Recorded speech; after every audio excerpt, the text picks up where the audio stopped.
My name is Morgan Brown. I'm from Washington, D.C. What do you see as your creativity? My creativity, I can't target one specific thing. There are certain things that I'm better at executing or doing, and there are certain things that I have an eye for. Like, I have an eye for art. I can't draw. I cannot paint, Or, I think I dress pretty okay, I have a distinct sense of fashion. I have a good ear for music. I'm really not the best singer, those type of things. And I know I'm a good spoken word artist, even though I like to refer to myself as a poet because I don't like to speak. My artistic talent or my craft would just be art in general. You just think of yourself as an artist and not like you don't have a specific title. No. You just all around. Just an artist formerly known as Morgan. I like that. So you seem pretty comfortable. So would you say that you're really comfortable in your skin? To an extent. I'm comfortable being the person that I am. There are some things with me, as with anyone, that you wish they were different, or things that you could improve. But I do get nervous, and I do get really stressed, actually, a lot. I just believe strongly that you shouldn't look how you feel, Like, your personal feelings are your personal feelings. They don't need to be on display for the world, So you're comfortable in your own skin. And you say you're comfortable to an extent. Were you always this comfortable in your skin? And when you weren't that comfortable, how did that feel, and when was that? Probably up until about, I don't know, recently, actually, like very recently, like maybe this summer, I sort of became somewhat comfortable in my skin. I've always been uncomfortable because I've always been, I guess, different in a sense, but I've never really had any desire to change.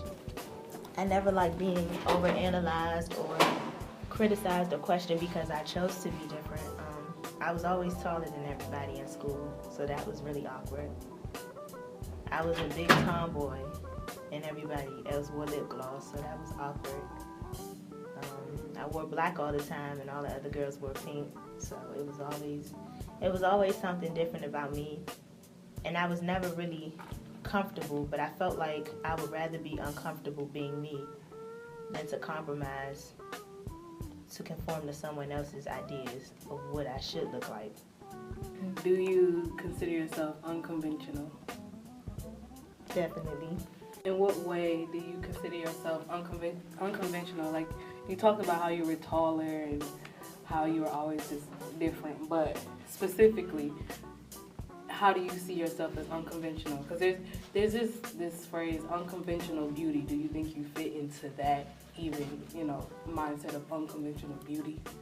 I think I do fit into it because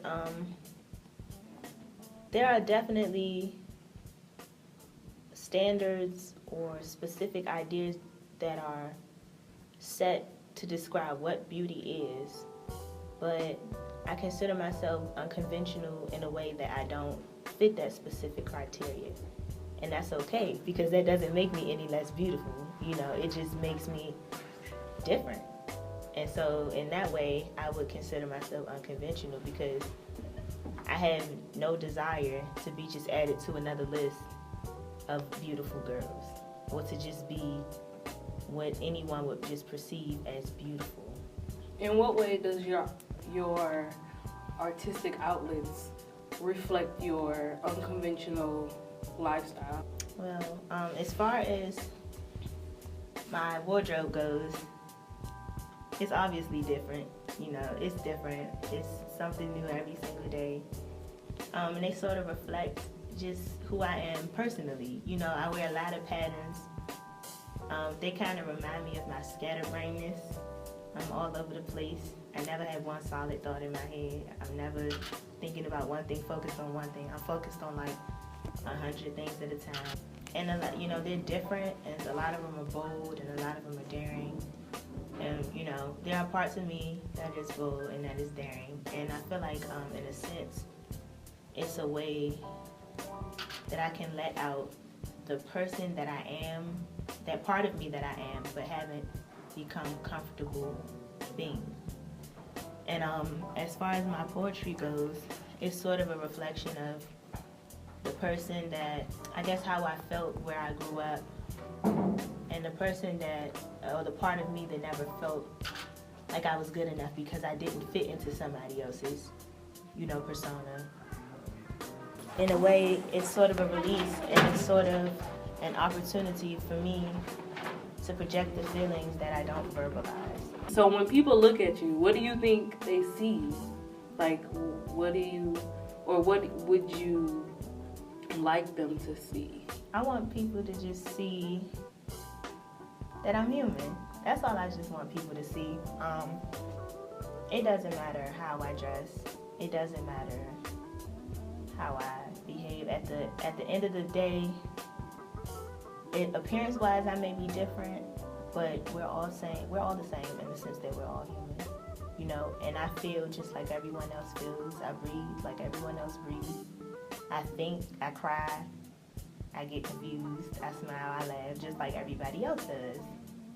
And I just want people to understand that because a person looks a certain way or doesn't look a certain way, that it doesn't mean that they're not beautiful, and it doesn't mean that they're not human, that we don't, breathe the same air. Writing poetry, it kind of started, I was going through like a really rough time in my life. And I didn't have anything else. I didn't have anybody else. It was a way for me to think without judgment, because paper's not gonna judge you. And so that's sort of, how that kind of started. I just wanted to talk to somebody that could just accept what I was saying. So for the person who is not comfortable in their own skin, who feels like the outsider by default, they may be the tallest, they may be the darkest, they may be the biggest, they may be the something. They look different than everybody else. They think differently than anybody else. What would you say to that person who is insecure in their uniqueness? To that person, I would say it's all up to you. If you wanted to be anybody else, if you wanted to look like anybody else, you would, but you chose not to. And no one else can have confidence for you. No one else can be comfortable for you. So with uniqueness and with difference and with nonconformity comes self-acceptance. You just have to be okay with who you are, because no one else can be as okay with you as you are.